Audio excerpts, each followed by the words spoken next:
this is Rabbit's blog, and welcome to my comic book discussion series. Today's discussion is on what would you do if your favorite comic book character was being written very poorly. Now, I have actually asked this question on both Comic Vine and the Marvel Comics website, and I wanted to know everyone's opinion on YouTube.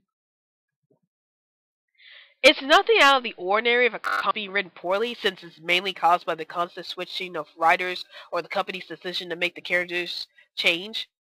As fans of the characters, we often read many comics where our favorite characters are involved, especially me. However, what do we do if our favorite characters are being written as the villains without a logical reason, or if our favorite characters are being written as being weak when we know in the past that they could take down any villain, or even worse, be put into comic book limbo? These are questions that I often ask whenever our favorite characters are put into a position where they seem like either the bad guys or incapable of doing anything to get the job done. Yes, these are characters that have been around for over 60 years now, and they are subjected to different writers over the years that have different views on the characters, but there should be some sort of consistency among the characters, since these are characters that have developed a broad history over the years and are extremely popular with the fans. Another problem with characters being written poorly is the possibility of the fans not being interested in the character anymore because of the many changes that the character goes through and how it makes them look bad. For me personally, if my favorite character was being written poorly, then sometimes I would try to stick around with the comics a bit to see if the character surprisingly shows some improvement. However, if my favorite character is still being written poorly, despite so many opportunities to make the character much better and more likable, I would probably drop the series for a while, until I hear news that my favorite character is being written very well by another writer who understands the character. I also sometimes have a fear about my favorite character being put into comic book limbo, which is where the character doesn't show up in the comics for unexplained reasons. If that also happens again, I would simply not pick up another comic book from that series until my favorite character comes back or better things are being done with that character that would make me want to pick up the series again. I will also start writing fan fictions on my favorite characters if I know that the companies or the writers are not willing to go beyond the character's limits.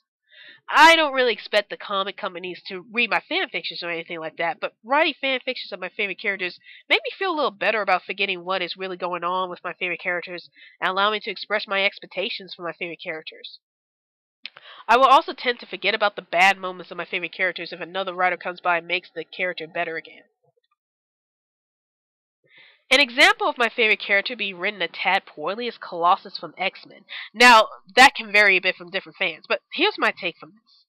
It's more like I feel that Colossus has a lot of potential to be a much more improved character since he now has the powers of the Cyttorak, or the Phoenix Force at the moment, which I'm not sure what they're going to do with that at the moment. But I feel that Marvel's not taking the time to go deep into his character, like how he feels about the whole situation, although that's just the way I see it. And maybe Colossus having his own miniseries about dealing with these powers might be better for him since this is a big change for him. If Wolverine can have his own series and manage to rise in the Marvel Universe as a popular character, I don't see why the other X-Men characters can't have their own miniseries to also develop their characters a bit further. But as I mentioned, this is just my opinion about Colossus, and it might vary a bit from each fan. As fans of our favorite characters, we can't help but try to stay with our favorite characters' comic book run and see what type of adventures they get involved in. However, if the writers are willing to put changes within the character, there should be some kind of limit about what direction to take that particular character, since making the character into a complete villain or being insignificant to the storyline can ruin that character if not done properly. It might also cause many fans to give up on the franchise itself because since the characters would be ruined beyond comprehension, then some fans won't feel the need to read the series unless the favorite characters be written properly. Now, this can strongly depend on each person since everyone handles this situation a little differently, so it would be interesting to hear your thoughts on this matter. So what do you do when your favorite character is being written poorly? Do you give up on the series that features them, or do you still stay with that character's series no matter what? Please feel free to give me your opinions on this subject, and if there's another discussion video you want me to do on comics, feel free to ask me in the comments box below. And also feel free to follow me on Twitter so I can keep you updated on my new videos. This is Rabbit's blog, and I'll see you later.